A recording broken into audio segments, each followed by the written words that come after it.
Welcome to Everyday Martial Artist, a weekly podcast where you'll join me, Brian Doucette, as I interview a different martial artist each episode and hear their story. Some guests you may have heard of, and some you probably haven't. Be sure to subscribe where all your favorite podcasts are available. Also visit our website at everydaymartialartist.com. If you're listening for a specific interview, I sure hope you'll stay and check out the other episodes. A very special thank you to Topher Williams for our custom theme music. And now, the newest episode of Everyday Martial Artist. Everyday Martial Artist is brought to you by KOOnline.com for all your martial arts needs. Sparring and safety gear, rank belts, uniforms, weapons, patches, and more. Wholesale supplies made by martial artists for martial artists. Visit us today at ko-online.com. Hello and welcome to Everyday Martial Artist. I'm your host, Brian Doucette, and as we do every week, we're joined by a brand new guest talking about their life and their journey throughout the world of martial arts. My guest today grew up in Detroit and is a martial artist, retired U.S. Air Force veteran, and is an MBA with a concentration in strategic leadership. He has won numerous titles over the years, and between 1994 and 2003 won championships in amateur kickboxing, judo, boxing, Tae Kwon Do, kickboxing, and more. He's received multiple Hall of Fame inductions and has been teaching martial arts since 1992, and since 2013 has been the owner head instructor at Kinchen Martial Arts in Cornelius, North Carolina. Please welcome my guest today, Mr. Cliff Kinchen. How you doing today, sir? I'm doing great. That was a great intro. I appreciate it. Not a problem, sir. I appreciate your time. I truly do. What we like to do with all my guests, I want to go back to the very beginning. I want to know where that first spark came from, that first interest that kicked off your martial arts journey. Wow. Well, I'll say I was probably about 6 years old and watching Hong Kong Phooey. Nice. That did it for me. That got me hooked. That's cool. That's one of my ringtones on my phone. I love That's it. Awesome. That's cool. That's cool. So then after that, how long was it before you actually, what age and how long before you convinced your parents to let you actually start training?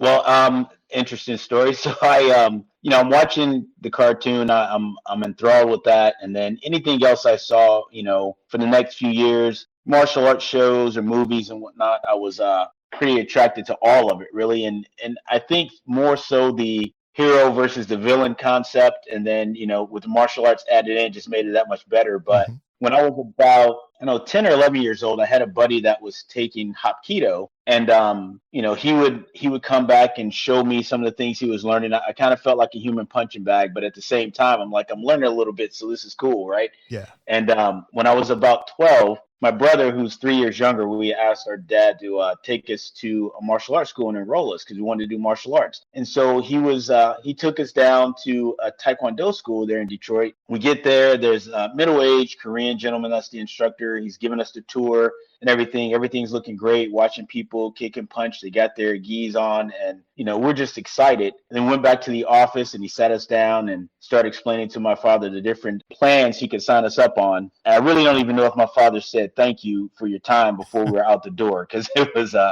beyond what he wanted to pay. So I continued to train with my friend. I would back then you had martial arts magazines had more than just the advertisements in them. They had real martial artists that would show a page or two of some techniques, and I would just take that and drill it over and over, and then try to mimic some of the stuff I saw in the movies. I didn't take my first official martial arts class until I was actually in the Air Force, and I was an Air Force Security Forces member, which is military police, and we went through some defensive tactics during our police academy, which was all based off of Aikido. So that was pretty interesting at the time because Steven Seagal had just come out. And so I'm like, oh, this is pretty cool. And then when I got to my first assignment in California, I joined the first class, or the only class I was on base. It was a Japanese jiu-jitsu class at the time. So that was my first official class outside the military stuff.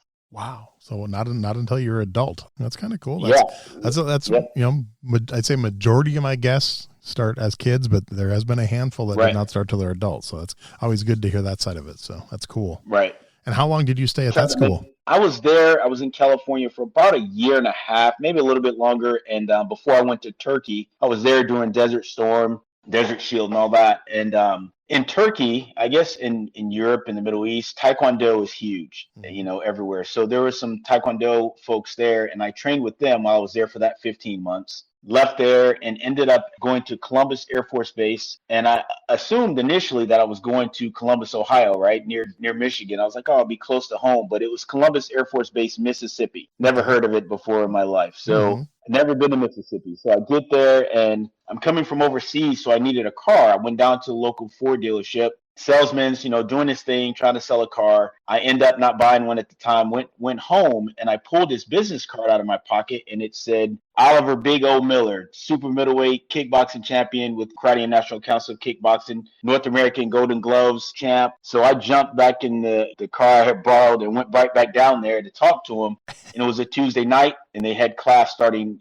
that was that night. So I went to class that day. And for the next year and a half, I tried to make up for lost time. I was there on Tuesday and Thursday. He had another class he taught in a city right next to ours on Monday, Wednesday, and Friday. So I went every day. And then started competing right away as a beginner, as a white belt. I competed in point tournaments. And once I got to, because we are white, yellow, orange, when I got to orange belt, I started kickboxing. Started out amateur and then turned pro. But there was also another instructor there that was a third degree in training with him in judo. That's how I started competing in the judo. And then we had an instructor. I was only at this base for about 5 years, but we had an instructor pilot that was a 6th degree in Aikido. So I started doing that on base with him. And so I was just soaking up as much as I could for lost time, because I'm like, this is where I should be, is doing this martial arts thing. And so I'm going to get in as much as I can. So did you have any trouble at all training in that many styles at once? Was it hard to keep track of the different things you were learning, or were they different enough arts that it was easier? I think they were different enough that they were easier. I mean, the Aikido and Judo, some similarities, but not that much. And then with the kickboxing and Tae Kwon Do, because that was the martial art that he taught, was Tae Kwon Do. Not Olympic style, though. We're learning the old stuff. So it had a little bit more self-defense in it and whatnot. But primarily the striking, and then I used the Judo for grappling. And I didn't feel that it was, at the time, that it was so confusing. I'm, getting things mixed up. And today I tell folks that, honestly, it all just blends together anyway for me today. So it's, I guess it's always been that way. Something about martial arts, and that's what I was talking to someone about, American Kempo, because I like the science aspect of it, and you approach it from that perspective. And that's how I teach martial arts as well, just from a scientific perspective. There's the art part. Obviously, you got to be strong and fast and all that. So we work out for that stuff. But understanding how the body moves, what happens to a body when you strike it, that kind of thing. If you throw someone, how are they going to land? Depends on the type of throw you use. All of those things are things and principles and concepts that I just, for some reason, it made sense to me, and it still makes sense to me. It just, it's hard for me to explain, because a lot of it, you figure, well, I'll study it and I'll get it. And just for me, it just made sense. And so it's just the way I've been this whole time. No, it makes perfect sense to me. So I think that would make sense to most martial artists. Non-martial artists might be confused by it, but definitely people who have studied for a while, that would definitely make sense.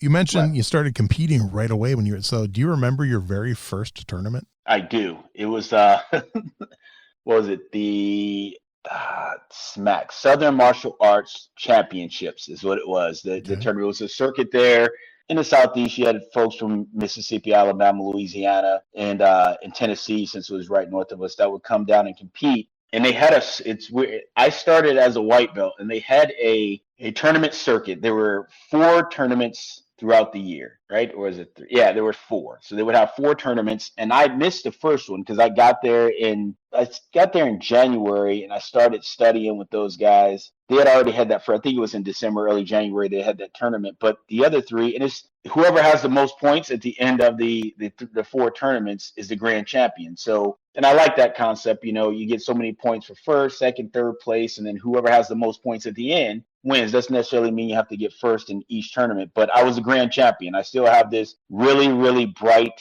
highlighter yellow jacket that I won. Nice. Starter like jacket, baseball jacket from back then. So yeah, it was cool. So what do you think it was about competition that drew you into that? What drew you to competition? My instructor was still kickboxing at the time. So, watched him fight, and I wanted to do it all. But I think for competition, for me, it's always been going in and testing the things that I'm doing in the studio in a controlled environment, and so am I fast enough to hit someone before they could hit me? So you got the point tournament thing going on. And then with kickboxing, if I'm in a real fight and I hit somebody really hard, what's going to happen? And so I was able to do that in a controlled environment. And that's how I approached competition, not so much for winning trophies, winning medals, winning belts. And I've done all those things, but it was always to test it. I'll go back in the lab, mix up the formula, then I'll go back out and, put it to the test and see what happens. And so that's kind of what it was for me. Just coming from my background in Detroit,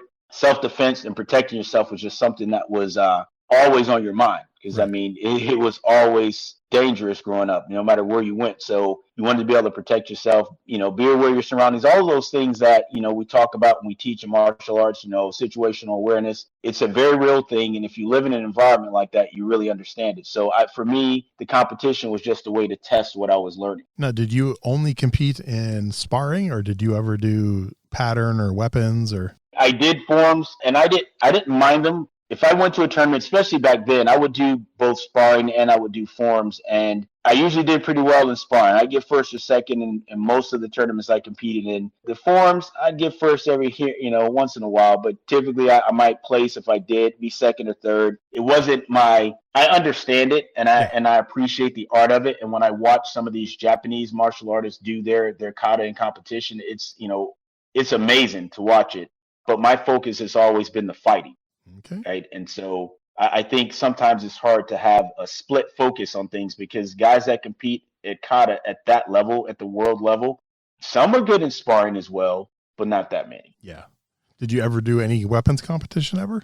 I didn't, but I studied the weapons. I did, and I've got some of my students. When we did the TV show, we may get into that. I had some of my students doing forms there with with weapons. Again, I did like everyone else. I got everything. Bow staff, tonfa. I was sai. I was doing it all. And then, again, I go, okay, well, how practical is this? You can't have a 6-foot stick sticking out of the window. You're going to break out on somebody. And guys are like, oh, you can always find a broom. I suppose. Mm-hmm.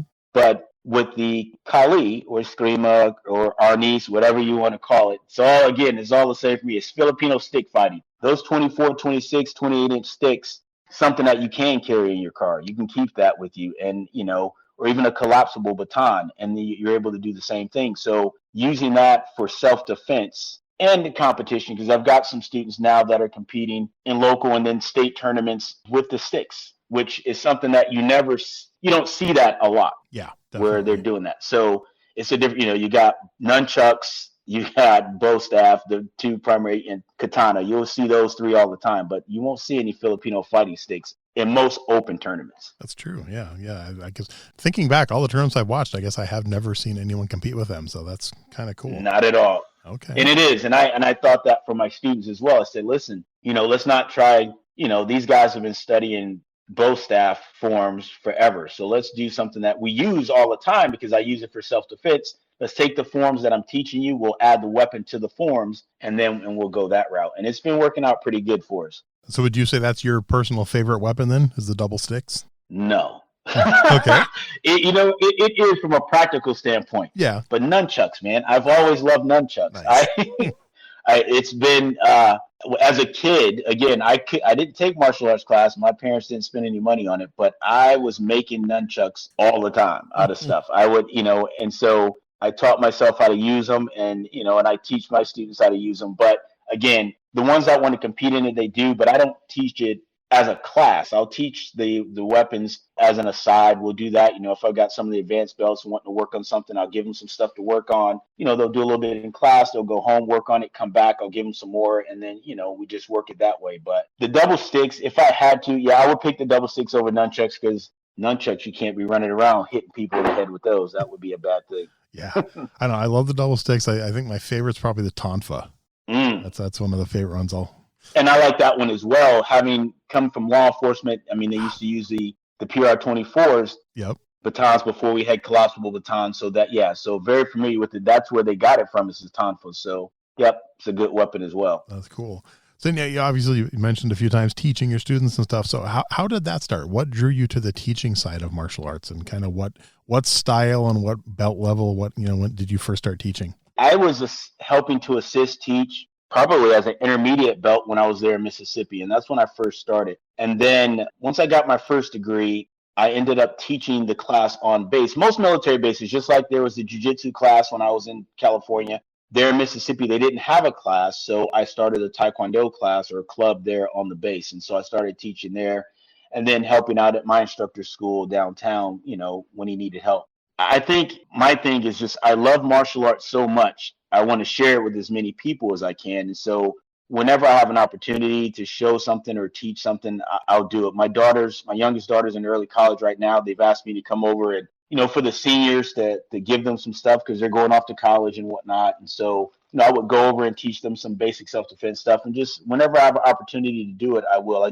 I love the martial arts. I love what it's done for me in my life. I truly believe a lot of guys say, martial arts saved my life. And I'm like, yeah, I have no idea, man. The way I grew up inside my household and everything else, it 100% did. If I didn't have martial arts, I don't know where I'd be today, because I didn't, growing up usually in that type of environment, Detroit in the 80s, as bad as it was, a lot of people say, did you have a coach or, a teacher that kind of looked out for you? And I'm like, no, all of the people in my family were criminals. Everybody around me was a crook. The cops were crooks in Detroit at that time. Wow. It's just, I didn't have anything but the martial arts, right? Because it was such a contrast to the life that I was living. All of this righteousness, a person comes into town or they're already there. You've got the antagonist comes in or they're there. And, the hero beats this guy, protects a bunch of people, saves a day. And it was just so different from the way that I grew up. I know I mentioned it in the TV show. They did a little skit of it. It was a reenactment, rather. It was awesome. I saw it for the first time. I was like, that's crazy, off of the story I told him. But my father was a heroin addict, and he was a hustler all his life, right? And so that's all I knew, was that type of lifestyle. So, I told someone that I remember one day the ice cream truck was coming down the street and I ran in and asked for some money. And, my father, after snorting a line of whatever it was, he gave me that dollar bill to go out and, get ice cream. And I'm like, wow. At the time, and I was military police, and I retired from the Air Force, but there was many opportunities I had to try to get out and become a police officer, which I was doing several times. And I got asked once in an interview, didn't you know it was wrong? And I said, as an adult, I know it's wrong, but as a little kid, because my father had my brother and I running drugs for him too when we were 7, 8, 9, 10 years old. And I go, at that age,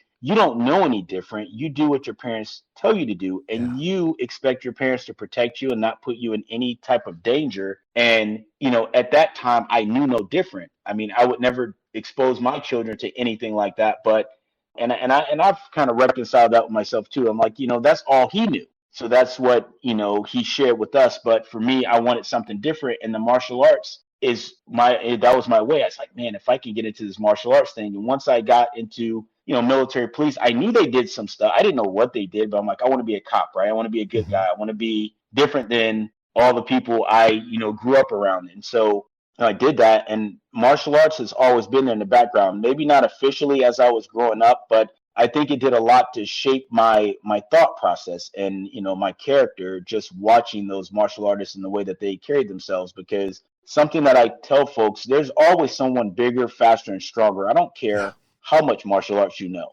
right? There's a guy out there that can get you. You just need to train hard enough so he know he was in a fight. So those things, the physical aspects, though, as we get older, you may not be quite as fast as you were and that kind of thing. Can't pull off certain things, but martial arts is the one thing you can do until you're older. You lose that a lot slower than you'll lose some other playing basketball or football, things like that. But I clung to that martial arts, and it's just been there my entire life.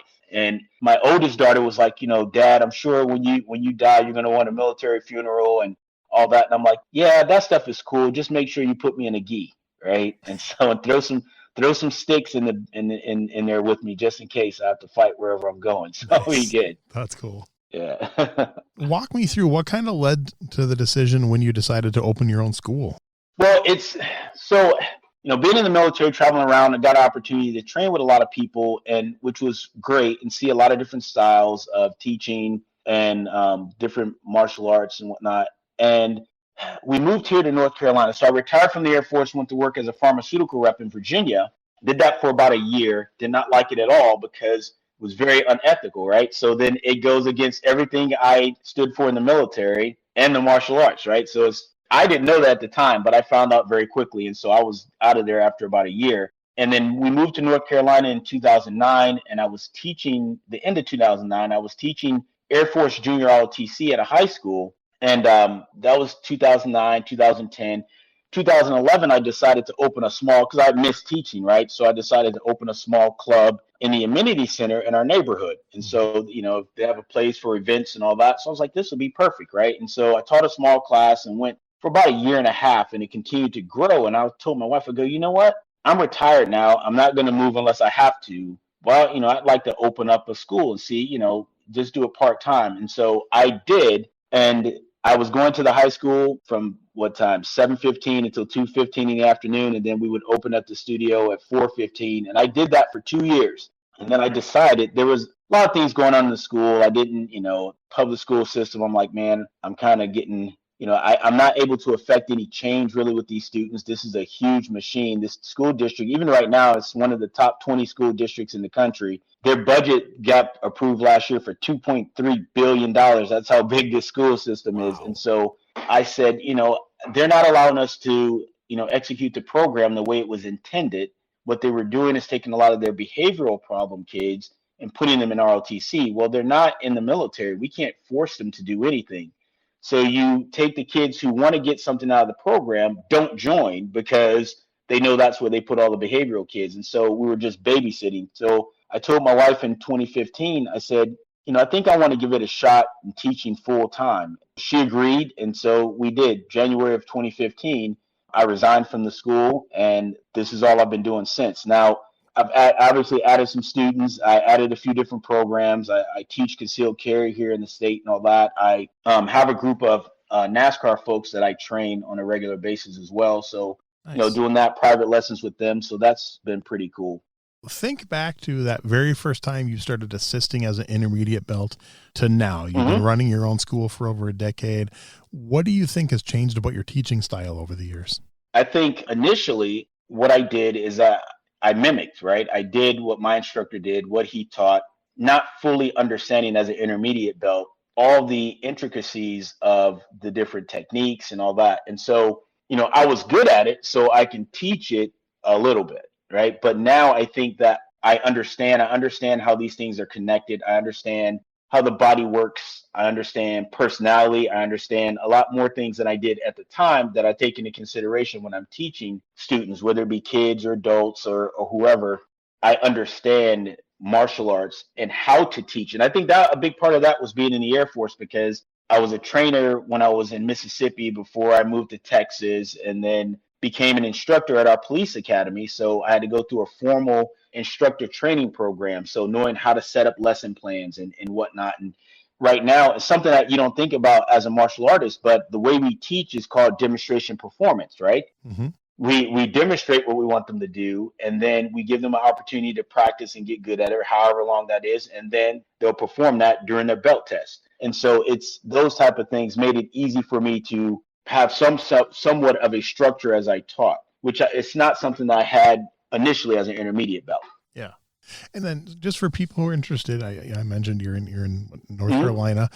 Talk a little bit about your school. Someone wants to come. Is there like intro classes? Can they come and watch a class? Absolutely. So it's funny, when we did that TV show, they came to me, the production company, and they said, hey, we talked to some other folks, and they said they had to talk to their master and get permission before they can do it. And I said, I don't have anyone that I have to answer to in that way. And I go, they're not paying the rent here in this building, so I'm going to do what I want to do. But so I open it up. I have people that study other martial arts that want to come in and work out, and I'll allow that, and I'll let them come in and work with my students a little bit, just to let them see that there's other things out there other than what I'm teaching you. I've learned a lot over the years, but you can't learn all this stuff in 5 lifetimes. So there's people out there that are better than me at certain things. I've studied Brazilian Jiu-Jitsu as well as Japanese, but I'm not a black belt in Brazilian Jiu-Jitsu. I'm not a belt at all. I may have blue belt skill level, maybe, right? But mine is to use it for self-defense. So I have a buddy that's studying MMA. He's got one of the guys at his gym is in the UFC now. So he'll come over and we'll work some grappling stuff with the students, more than what I know. But then I take that and say, this is how you're going to use that in self-defense. People can come, they can watch, they can come, they can participate. I don't charge anything for trials or anything like that. I don't have contracts. So that's a big thing that a lot of the other guys in the industry are like, well, you got to have contracts. I'm like, yeah, I mean, I get that, but at the same time, you don't, man. And, I look at that like a prenuptial agreement. Like, we don't trust each other from the start. We're going to sign this contract. So I don't want to do it. And I have students that have been with me for a very long time. And I tell folks, most martial arts school, if it's a commercial school, their enrollment is like a pyramid. They have a lot of beginners because they're constantly enrolling new people. But as they get closer and closer to the higher ranks, they lose people. And it's for a variety of reasons, I'm sure. But a lot of it, when you set up a commercial school, it's different. It's hard to teach people solid martial arts where they can truly defend themselves and make a living at it at the same time.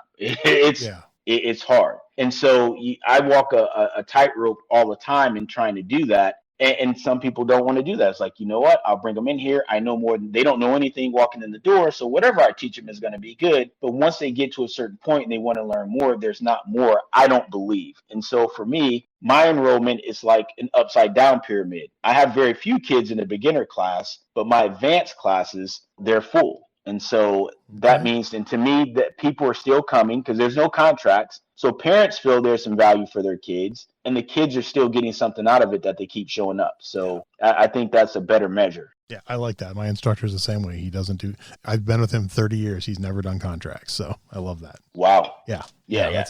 He used to have not a big sign on the outside of his school that said no contracts, and the CON was capitalized and underlined. So yeah, I like that. I like that idea. Yeah. That's pretty cool. Yeah, it was cool.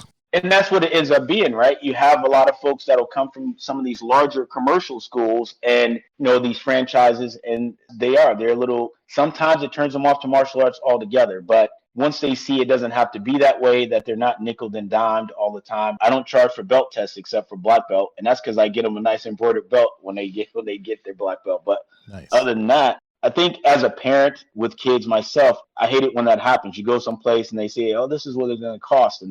But you got to pay this much up front. There's down payments and all this different stuff. And then you get to, we're going to get you in our black belt club. That's another $700, right? And so I don't do any of that stuff. One of the cool promotions when my instructor was really trying to build up his classes probably about 20 years ago, I'd say early, is when my oldest son first joined, so around 2004. Right. He ran a promotion that upset a lot of local instructors because he had a lot of students that would come talk to him and be like, I'd love to switch to your school, but I'm stuck in this contract and whatever. So he ran a promotion, sent it to all over, had it in the newspaper and stuff, that basically said, if you're locked in a contract at another martial arts school and you're not happy, bring me a copy of the contract and I'll let you finish out your contract here, no charge. And he gained a lot of students and ticked off a lot of instructors. Wow. I like that. It was awesome. It was really cool. I might have to borrow that. I like that idea. They'll be like they're coming to your school, wanting to fight like old school in the movies. Yeah. Exactly. I challenge you. Yeah. Yeah, I would welcome that. Cool. Guys, most of it, and only a lot of the guys that are around, that's another thing too, when it comes to teaching, I feel that I need to be able to demonstrate, at least to a proficient level. I don't need to jump up and touch the ceiling or anything like that, but I still need to be able to demonstrate this stuff for the kids. So I work out with everybody. And I even started, this is my third year. So 3 years ago, before COVID, I started taking my students to the North Carolina State Games and took a couple to the State Games of America, and they placed, which was pretty cool. But, 2020 we didn't, but 2021, 22, 23, and this year we did. And in 2021, I took students and, they're ranked in the state. And for me, anything that can help these kids in their life, not the fighting part is great, but all of those other things, the respect, confidence, those things are going to be more important. So I emphasize that, but I teach them how to fight too. Yeah. And so I wanted to make sure that they were, because they'll mess it up, right? The state will be like, oh, they got third when they got second or whatever. So I wanted to go through the list and make sure that they were listed properly. And I saw that there were guys over 50 competing. And I'm like, wow, there was only one dude in that category, which means he didn't beat anybody. He just got gold medal. So the next year in 2022, I decided to compete, beat a couple of guys, won the gold medal, did the same thing last year. And then I did it again this year in June. And I told my wife, I think I'm going to go 5 times. And then I get 5 gold medals and I'll be good. I'll stop. But I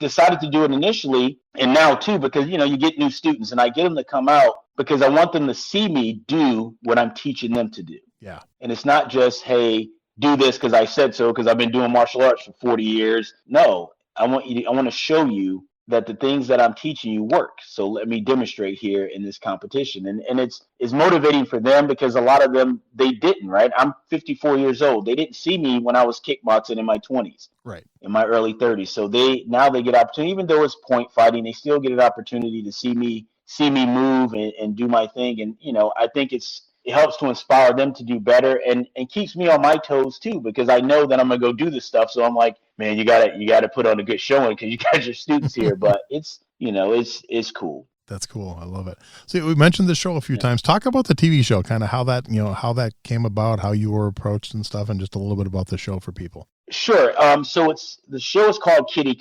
We had no input on the name whatsoever. In fact, it was pitched to Discovery, and they put it on Discovery Plus on their streaming service. And right before it came out, I talked to the folks at Discovery. I'm like, this name, though, because they hadn't settled on a name yet. And I go, the folks in the martial arts world they're gonna crush us about this name. And I talked to the girl, and she said, listen, if I'm being honest, that's probably going to be the name. She goes, these people spend a lot of money trying to figure it out. And she said, as long as there's no copyright infringement with Cobra Kai, then they're going to probably do it. And then once they did it, and I start Googling, and I'm like, oh, that's why. You Google Cobra Kai, this comes up, or you Google this, and Cobra Kai comes up. And I go, that's why. So you get more eyes on it. So it made sense after that. But I initially got a phone call, voicemail from someone saying that they were working on, a docuseries on martial arts and wondered if I would give them a call back. So I called this guy in New York and I talked to him, and the premise sounded okay to me. I said, okay, so a martial arts show, you got some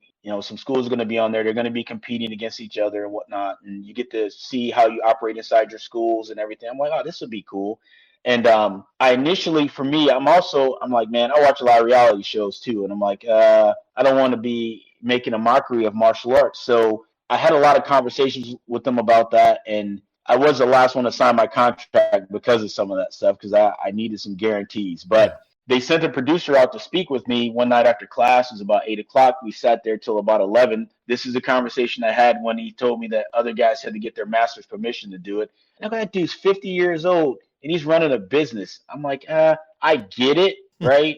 But at the same time, which is why I was part of all those organizations. When I was on the Air Force Tae Kwon Do team, I was United States Tae Kwon Do Association, the United States Judo Association. I was part of a lot of them, but a lot of it is about money. But anyway, they came in, they filmed me and the students doing some things, and then I didn't hear back for a while, but then finally heard back from them. They said, yeah, the show's been picked up by Discovery. They tried to pitch it to a bunch of different networks. Discovery wanted 6 episodes, so they came back in early 22 and started filming us. And I think the production company owner, Kids Were Martial Arts, he's a big fan of Cobra Kai and has, tried to make it like a real life Cobra Kai. And I tried to explain to the producers that were on the ground with us, I'm like, listen, you don't have to look for a lot of things in martial arts. There's a lot of storylines that you can have. You don't have to manufacture things. And they were trying to do that. They said, you had myself and then John Chung, who I know you talked to, who I have a lot of respect for. It's somebody that I was in Taekwondo, so I followed when he had his VHS tapes back in the day. I had them because I'm studying the forms from this guy, right? So, that was great having him on the show. The other 2 guys, were like me. They independent guys, they have their schools. And I told the production company, I'm like, I can't be the bad guy. I know you guys kind of do this stuff and you pitch guys pit them against each other, but it's not my personality. And I'm not an actor or anything. It's like, no, you show us what, we show what you show us. And I said, okay, that makes sense. I get that. And so, before the show started, though, they had everyone, including my son, Jay, who was 7 at the time, had to speak to a psychologist. We had to take psychological evaluations and everything. And I was like, you know what? I bet this is because they want to know whose buttons they can push, right? And they can and they absolutely 100% did that. And I'm like, wow. Yeah, so it's things that you don't really think about with these shows, but I get it, right? You get the ratings from people being outrageous. So who can you get to be outrageous? And some personalities weren't like that. My wife was one. My wife was very, introverted, so she didn't, show a whole lot, so they didn't have her in there a whole lot. And then the parents of the kids that I had on the show from not just my 2, but there was a family of boys that were on there as well. Their dad, he was the same way, very introverted, so you didn't see him a whole lot on the show either. But they tried to push, and the other schools, I think John Chung's school did really, really well as well, representing the martial arts and Taekwondo. The other 2, that was your drama. That was what people tune in to reality shows for. But I think it was a good balance. Okay. It was the other guys, their personalities were probably 90% that way normally, which is outrageous because people are like, is that guy an actor, the kung fu guy? And I'm like, no, not at all. That's who he is. I get it. I wouldn't swear at my students and call them names and stuff like that. I don't agree with that type of teaching, right? But I guess it's working. He's got students, so I don't know if somebody's buying it, but yeah, that's crazy. But it was, and because I've gone to tournaments where there's no cameras and he's the same way. But Oh, wow. I initially I wanted to do it because again, growing up in Detroit, I don't have like my wife has a bunch of VHS tapes of Thanksgiving and Christmas with her family growing up as a kid and whatnot. And I don't have any of those things to share with my kids. I don't have a lot of pictures or anything like that of my childhood or my Mhm. parents. And I just thought, man, what a cool thing, right? If I do this show, they'll have this forever. It'll forever be out there on the web, right? And Yep. so they'll be able to show it to their kids. My great great great great grandkids will be able to see this and say, "Hey, that was our great grandfather, and look, what a good man he was, and how he tried to help people." And so I thought it was cool from that perspective, and that's my main purpose of wanting to do it. That's cool. So if they came back and asked you to do it again, do you think you would after going through it and knowing what you know now? I've had that question asked, and I would tell you that the answer would be no. Well, money talks, so Yeah. I'm not going to say that. They offer me enough money, I would absolutely do it. But for what they gave us, I wouldn't, because there's a lot of disruption in my studio at home with my family. They're constantly saying, "Hey, can we come over? Can we do this? Can we do that?" And I'm like, "Listen, man, my kids have school. You can't be coming over at 10, 11 o'clock at night wanting to film some stuff. We can't do that." So, and I get it. They've got timelines and things they need to do as well. And I can appreciate that. It's just, Yeah. it's not something that I would be willing to do unless it was going to benefit my family. Like I said, and really the only benefit would be financially, that I can take my family and do something with this money that we earned after doing all this hard work. But That makes I sense. wouldn't, as it stands, I wouldn't do it. I got a few friends who have been involved in other reality TV shows type thing, and I've heard a lot of the same stuff. My Right. friend was in it, and they pretty much made his wife to be the bad guy in the show and everything. And and it depends on the And show. Like I have another friend who was involved in, if you remember the show The Sing Off back like 10 years ago. Right. Yep. Yeah, he was the musical director for that, and that's a little bit different. Wow. That was actually sounds like a Yeah. good experience and stuff.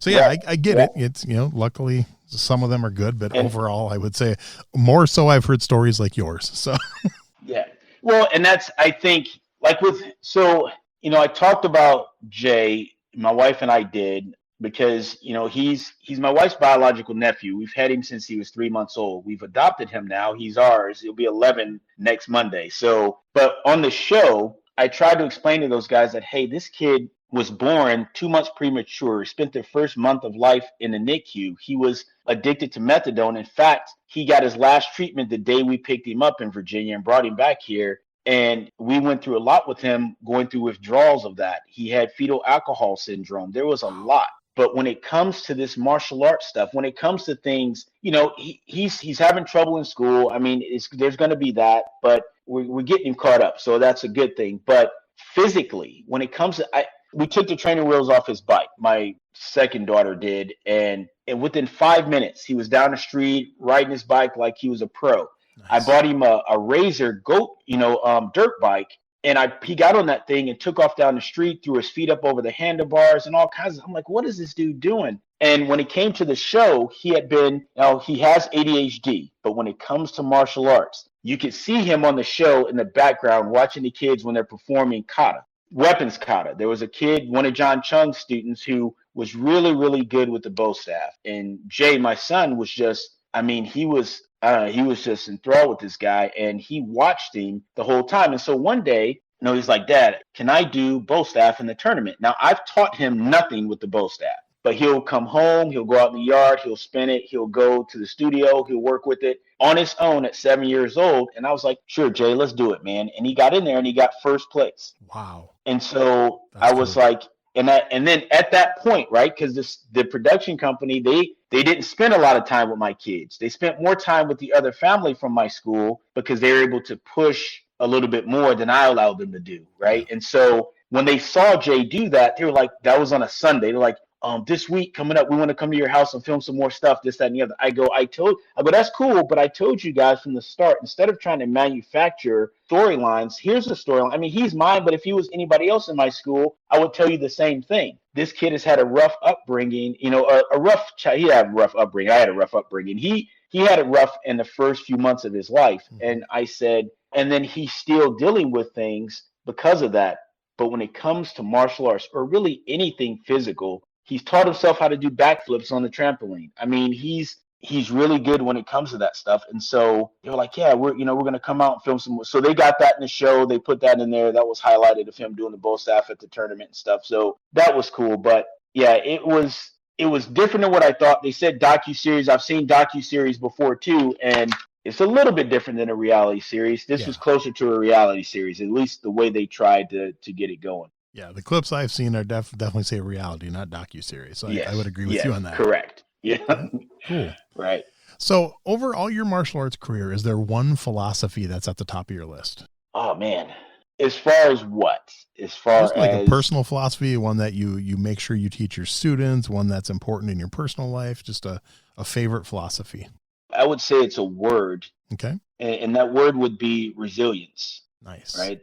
Growing up the way that I did, and this is something, honestly, I got from my oldest daughter, so I'll give her credit for it. She said, Dad, the one word to describe you would be resilient, because, the way that you grew up and you got yourself out of that and you joined the military and you did really well in the military and you got out and you went to work for, some huge corporation, and then you left that and you just being able to do these things and move and stay confident in doing so, it's just resilient, right? And I'm like, yeah, I like that, right? I agree, right? And so that's what I try to teach my students. Now, the kids that I'm dealing with now, not many of them have, well, I say not many, none have had an upbringing like mine. So my thing is, if I can make it, if I can get out here and do well in life, what can these guys do when they, they're not starting from where I started from. They're ahead of where I was. So, hopefully one of these kids will be president one day. That's how I look at it. So my thing is, when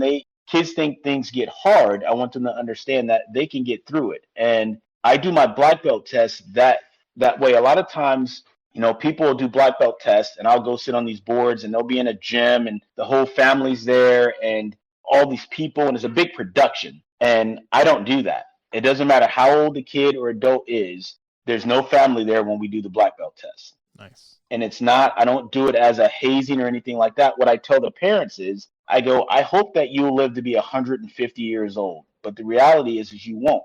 And at some point, that little boy or that little girl is going to have to go through something difficult in life. And they need to know that they can get through it without you being there. And so, and I go, I promise you, I'll take care of them. They're not going to, we're not going to beat them up. They're not getting hazed or anything like that. But I'm going to push them. I'm going to push them hard because I want them to feel it. And all they have to do is don't quit and they'll be fine. Because I won't have them test if they don't know the material. So they know it. It's a matter of, will you have the resilience to stick it out? And that's the thing. Yeah, I actually like that, because when I was younger, I hated having people watch me when I tested for a belt. Truly hated Right. it. Well, absolutely. They don't understand what they're watching anyway. It looks cool, but they don't understand it. And I think going through the test that's something different too. It's one thing to do a demonstration for a group of people, but you're going through this black belt test and it's hard. It really is, physically and mentally. And so for me, the only people that's going to really understand that is those that have already been through it. And that's who I have there. So it's only black belts that'll be there. Now,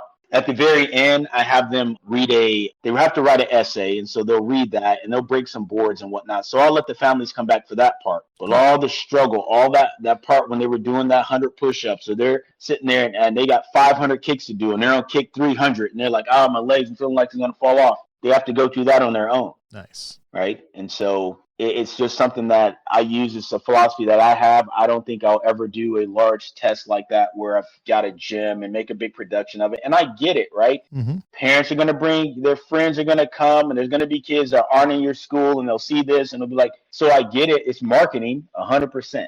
I understand that. But at the same time, it's more than that for me. I know I do this is a living. This is how I feed my family now. But I'm also retired, so, it's not as much of a struggle as it would be if I wasn't. So I'm okay with that. But I want to teach good martial arts. I don't do after school programs. I don't have that. I feel like that's a glorified daycare. And in North Carolina, the way they have it set up, you don't have to follow the same laws as daycares do. In some states, you do. And so there's a lot of hoops you got to jump through. And here it's not. So most of these schools have after school programs, and that's where they make most of their income. And that's not my focus. I don't want to have a daycare. Right. So I don't do it. I like it. All right. How about a worst martial arts related injury? Oh man. Okay. I've got a couple, but I guess the worst is when I broke my big toe on my right foot. So I was doing some grappling, and I rolled right back on my foot, and I heard it pop too, right at that first joint. I kept training, and then went home, took a shower, then I went to urgent care, and they're like, "Yep, it's broken." I'm like, well, I know that already, but so it's like, what do I do? It's like, well, it's broken on the joint. I went to see the podiatrist. She was like, there's really nothing I can do surgery wise because you broke it right on the joint. And so I was like, all right, well, we'll just let it heal. Now I've got this big old knot on my toe, but other than that, it's fine. I mean, like all martial artists, right? Yep. We're sore all the time if you're training, right? So there's always stuff going on, but I would say that was probably the worst one. And even then it wasn't that bad. I was back in training the next day. It didn't matter. Yeah. I broke my toe trying to break a board. Didn't pull my toe back far enough. So, there you go. Yep. I know the pain. And it is a very, very thing, like breaking boards. Yeah. People get so scared, and you have to hold it right. Yep, exactly. Like I can tell, and I'll have it almost straight up and down, but it's at an angle so that your foot hits it and you don't break it. Because person doesn't know how to hold the board, you can get hurt. Yeah, that is true. Mine was I was doing a jump double front kick break. And broke the one, and the other one broke the toe. So technically got two breaks, but only one board. Yeah, that's funny. Nice. But that stuff is gonna that's part of it too, right? When I was in San Antonio, I moved from Mississippi, so I'm coming from a place where I'm doing kickboxing. I won a couple of amateur titles. I had turned pro. I get there and I go to a Tae Kwon Do tournament. Heo Cho had a tournament there in San Antonio. Nice. And I go to the black belt meeting like we do. And they said, no hitting to the face. And I'm like, okay. And it just went in one ear and out the other because every tournament I'd been in up to that point, no hitting in the face. If they had that as a rule, it was for under black belts, right? Mm-hmm. Black belts supposed to have control. So I get online, and I'm a second degree at the time, and they're like, fight. And I launch at this guy with a back fist right on his nose. I mean, not hard, just really good technique, controlled, and the whole place erupted in boos. I was bowing to everybody. I'm saying, I'm sorry. I'm like, I thought you meant underbelts, whatever. And they're like, okay, get back online. I launched at him again, but I hit him with the back fist on the side of his helmet, but the glove comes down your wrist, right? So that part touched his cheek, so they disqualified me. Damn. And again, I'm in there to test my stuff, right? Yeah. And so I had a parent there, and he was like, Mr. Cliff, that's wrong. They shouldn't have disqualified you. I go, listen, two things. One, I want to make sure that your 7-year-old girl sees me lose with grace, right? And be a good sport. I was cheated, but guess what? There's going to be times in your life, whether it's at work or someplace else, where maybe you got passed over for a promotion and you're the more deserving candidate, right? How do you handle yourself in those situations, right? And this is what I'm trying to teach these kids. The other thing is look at it. I hit him with that first shot on the nose and he froze. And that's because at their school, they don't hit in the face like I do with you guys. It's important. Now, with the kids, I have them wear a face shield because, we still don't want kids getting their teeth knocked out or anything. But it doesn't change a punch or a kick coming towards their face and them having to learn to react to it. Yeah. So you build that muscle memory. This guy got hit and he froze because at their school, there was no hitting to the face at all. And so you're a second-degree black belt, and if you get into a fight on the street, first thing they're going to try to do is punch you in the mouth. Yep. And you're not going to know what to do. You're going to freeze. And so that's what I told this parent. I'm like, this is what I'm trying to teach your kid, to not have that happen, right? And so, he was like, oh, okay. And so I'm like, yeah, it's different. I don't care about getting disqualified. They know I hit him first, and I didn't hit him hard. It's just that's their rule. You can't hit to the face. Yeah. Which that was in 1996 or 97.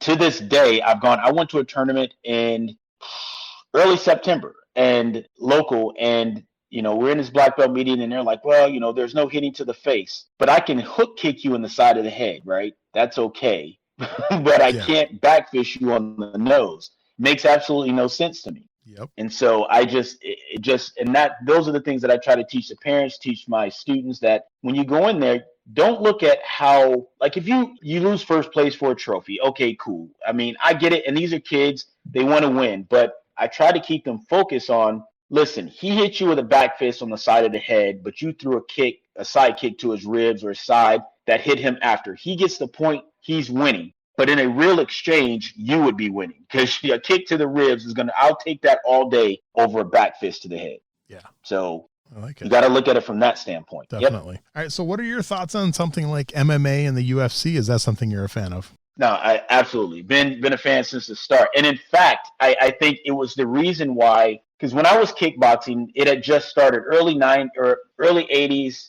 or late 80s rather, early 90s. And I started kickboxing in the early 90s, mid 90s. Kickboxing was doing pretty well. It was on, some different networks and whatnot. And so it was picking up a lot of steam, but MMA came out in 93 and it just overshadowed that. And then you still had your K1, and then you had Glory after that. And so those guys are still doing well, but it's nowhere near the popularity of MMA. And I do love it, because I teach people, when people ask me what I teach, and I explain it to them, that I'm teaching concepts and principles and techniques from a variety of martial arts to make it more of a complete self-defense system. Tae Kwon Do is primarily kicking. There's no punching. So I teach boxing, because I boxed amateur as well. So I'll teach everything from a boxing stance. You may get grabbed, so you need to know how to get that person up. Maybe you throw them. Maybe you put them in a standing arm triangle, right? Head and arm choke, whatever you want to call it. It's a jiu-jitsu move.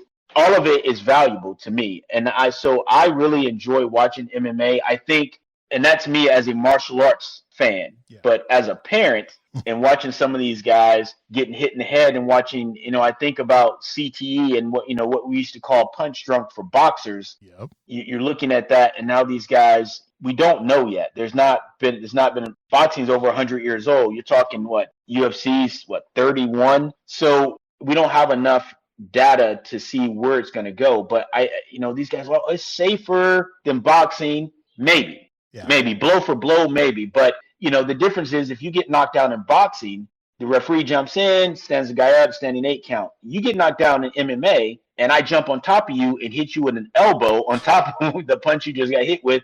That's different. And I think that, and then, some of the things that they do as far as weight cutting, I think that's probably one of the biggest issues I have, just because you're dehydrating yourself, your organs, and your brain as well. And you're not rehydrating enough before the fight. And I think that can cause more damage. I'm not a neuroscientist, don't get me wrong. I'm not, but it just seems to reason. If your brain has less fluid in it to move around, then it's going to cause more damage as you're, getting that punch to the head, and you have that counter coup thing going on. So it's, To me, it would make much more sense to do weigh-ins the day of the fights and just have people fight closer to your walking around weight. Because what's the point? 100%. Why fight at 155 if you're actually going to be 170 and so's your opponent? Then why not just fight at 170?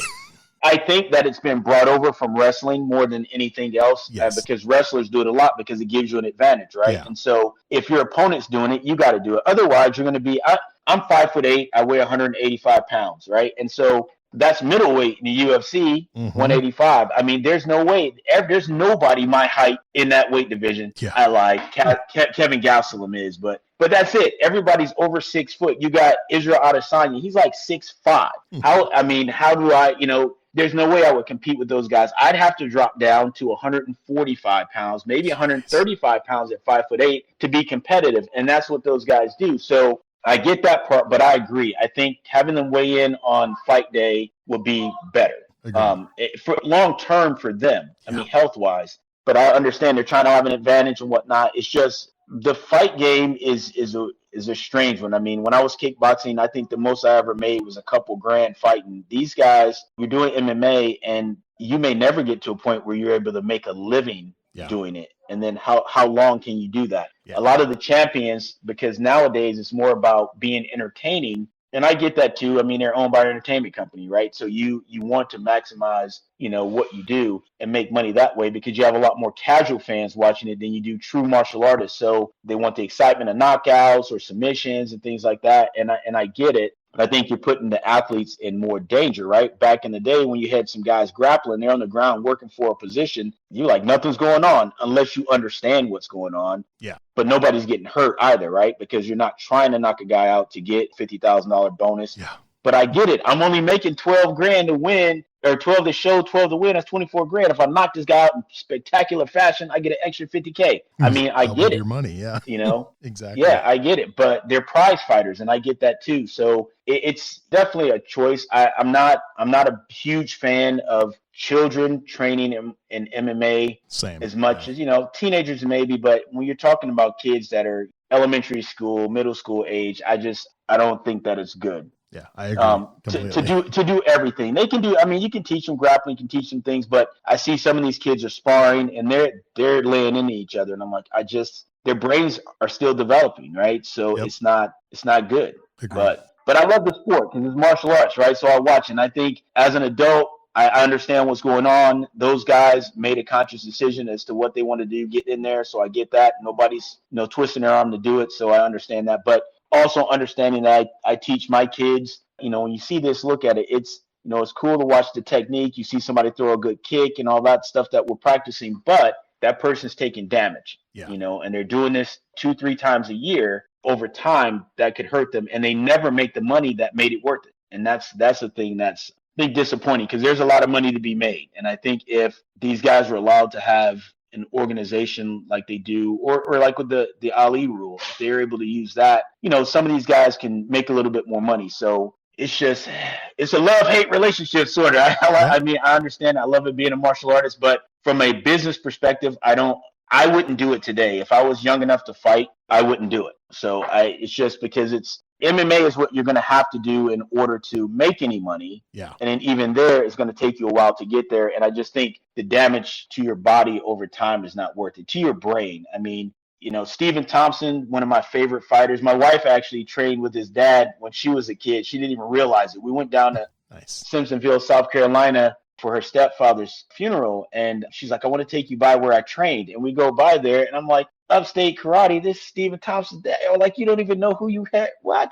Like, you can't even appreciate this stuff, man. But that he's 40 years old. He's had multiple surgeries on both knees. Yeah. I watched one fight he was fighting Vicente Luque. He broke both hands. And I'm thinking, man, he's 40. When he's 54 like me, what kind of pain is he going to be in? Right? Yep, exactly. All those injuries that he's had over the years. And granted, he's made a lot of money. So he'll be able to get some massage therapy or physical therapy, whatever he needs. But at the same time, I'm like, gosh, man, I want to be able to play with my grandkids, and that kind of stuff, and chase them around, and not like, oh, my knee's hurting, I can't do it, and all that kind of stuff. So I don't know. I get it. I appreciate it. I watch it. I'm a fan. But yeah, I think there's going to be some stuff come out about this whole, and I think, again, the weight cutting is the primary thing for me. I see that's just not good for your body over time. Even if you don't fight, just dehydrating your body that much, 20, 30, 40 pounds. Yeah. Is just a couple, 2 or 3 times a year. That's just dangerous. I would imagine. Again, I'm not a doctor. I get a headache when I'm dehydrated. I can imagine, your whole body is dehydrated, right? You're doing it on purpose. Exactly. So yeah. Cool. No, I agree. All right. So I got a few fun questions we use to wrap up the interview. Sure. I know you said if you were young in this day and age, you'd never do MMA, but let's say you decided you wanted to get into the octagon. What's your walk-up song going to be? What music's playing as you're walking into the cage? Ah, man. So, all right. There's a couple of songs I really like. Okay. Since Anderson Silva isn't fighting anymore, I would have to steal his DMX, Ain't No Sunshine When It's On, right? And I thought that was man, you hear that? I've been to one UFC fight. It was in 2009 at the Wachovia Center at the time in Philadelphia, and BJ Penn and Kenny Florian were the main event, and it was Anderson Silva and Forrest Griffin were the co-main event. Nice. Yeah, that was a highlight. That was a bucket list item to go see that and to see my favorite fighter fight. So that would be the one. Okay. DMX, Ain't No Sunshine. Yep. All right. Now this one doesn't have to be 4. I've had people give as few as 2 and as many as 5, 6, 7, but 3, 4, 5 names that you would put on your personal Mount Rushmore of martial arts. All right. So Bruce is up there for sure. Nice. Right. And let's see, I would say Jackie Chan only because great martial artist, but he wanted to be different than Bruce Lee, and I think he did a great job of that, doing all his own stunts and everything else. I mean, so talented. So I would throw him up there. Let's see some more modern guys. Michael Jai White, man. I think a lot of guys put him. They're like, oh, I'm like, 'cause he's a couple years older than me, but the guy's in great shape. He's a true martial artist too. So I mean, I'd have to throw him up there. Chuck Norris, because Chuck Norris was in the Air Force like me. Chuck Norris was a cop in the Air Force like me when he first started doing martial arts. So, and when I retired, the commandant in charge of the school, he knew him and he called him, and he was gonna come to my retirement ceremony, but he was busy with a project and he couldn't. But he sent some stuff, congratulate me on my retirement and stuff. And I was like, man, that's cool as all get out, right? Yep. But so I'd have Chuck up there. I like Donnie Yen as well. Yes. Right. Mm-hmm. Yeah. I mean, you watch him in the Ip Man movies, and even somebody's writing the dialogue, but there's certain things, right? Like that last one he had with Scott Adkins, who I would probably put up there too. Like, yeah. But that last movie, and he told his niece when he was going to fight him, he said, "Uncle Ip is a martial artist, and when we see an injustice, we must fight." And I'm like, oh man, that's I'm like, that's how I feel every day, right? Yep. So I think that would probably be it, right? Mm-hmm. Anderson Silva is my favorite combat athlete overall, so I'd throw him on there too. He'd be, but that's about it, man. I think because there's so many great guys out there, great martial artists for different reasons, right? Yes. So yeah. Okay. How about a favorite martial arts book? Favorite martial arts book. Mm-hmm. I am going to. So again, traveling around as much as I did, I had the opportunity to train with a lot of different people over the years. And one of the guys I've been training with since 2000, I think it was, is a gentleman by the name of Jim Smokey West, former Green Beret, 10th degree black belt in martial arts. He's done, in fact, trained some guys for the UFC, trained me and worked my corner for my last pro fight. That was great. He wrote a book a few years ago called A Mind for the Fight. And it is American extension fighting is the system that he created, and it's based on a lot of his military background plus the martial arts and a lot of things that he did while he was in the military. And so the book talks more on philosophy. There's no techniques taught in the book whatsoever, but it's a philosophy and a mindset.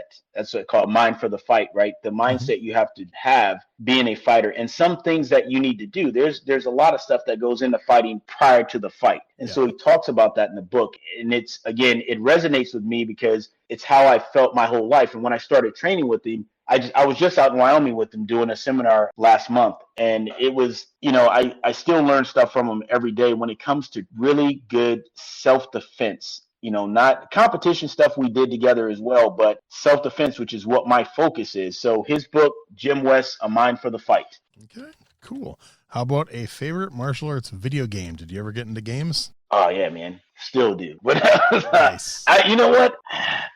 Oh, man. I'm going to say Tekken. I love it. Tekken. I love Tekken. Yeah. Yep. Okay, cool. How about a favorite martial arts TV show? Oh, man. Favorite TV show. Gosh. I'm gonna go back on you too, and there's not a lot of because there's a lot of them. Yep. But gosh, man, all right, TV show. I'm gonna go with the Green Hornet. Nice. Wasn't a lot of episodes, but Bruce got to display his skill on that show, and All right. How about a favorite martial arts movie? Favorite martial arts movie. Probably a lot of guys' movie, but I'm gonna go with Enter the Dragon. Yeah, that one's picked a lot. That's okay. Yeah. But if I had to pick a close second, it's going to be, gosh, man, there's so many movies. But there is one scene in Lone Wolf McQuade with Chuck Norris that really was at the end when he was fighting David Carradine. Yep. And Chuck Norris's daughter comes out, grabs David Carradine, he snatches away, hits her with a back fist and knocks her down. And he jumps up from a sitting position on the ground and kicks him in the head. I was like, that was awesome. It's one of those things, like, because I've got daughters, man. And so now, at the time I didn't, but now I'm like, I watched that movie and I'm like, yeah, that's exactly what would happen. Somebody hit my daughter like that. Yeah. So. Nice. All right. Yep. Final question. This one does not have to be a martial arts movie. Any movie you've ever seen, favorite movie fight scene? Oh, man. Favorite movie fight scene. Come on. There are so many. I've seen a lot of martial arts movies. Gosh. I'm gonna go off the beaten path here a little bit because I mean, I'm sure the Coliseum one was taken up a lot with Chuck and Bruce. But that wasn't my favorite. It's like I said, it doesn't have to be a martial arts movie. Any movie fight scene. Yeah. I already said that Chuck Norris one. That was a good fight scene, but that was look. I'm gonna go with The Last Dragon, right? Yeah, when Bruce Leroy showing up at the end, right when he got the glow, that was an awesome movie. Yeah, it was. I mean, super campy and whatnot, but at the end, the thing is that you saw he got his confidence, right? That was all it was, right? He believed in himself and he was able to do it, right? That's Definitely. That resilience coming out, and so That is cool. I love it. Well, Cliff, before I let you go, Is there anything I forgot to ask you, or you just want to be sure we get out there before we wrap it up? No, I mean, again, I don't think so. I really appreciate you having me on. This has been great. It's I think with this show that we did, it was a couple years ago, but I've been watching shows lately that were filmed a couple years ago too, and I'm just discovering it. So a lot of people are just discovering the show. I think, whoever listens to this, if you haven't seen it, check the show out. There's some reality show stuff there too, but there's some good, wholesome stuff in there that I think a lot of people can appreciate. Really good, true martial artists will understand it and they'll get it and they'll have fun with it. So, yeah.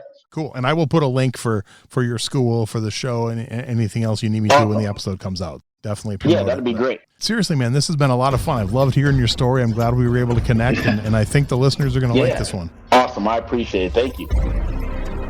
Thanks for listening to Everyday Martial Artist. We hope you will join us every week for a brand new episode with a different martial artist telling their story. If you enjoy the show, be sure to leave us a review. Also, be sure to check out our website at everydaymartialartist.com.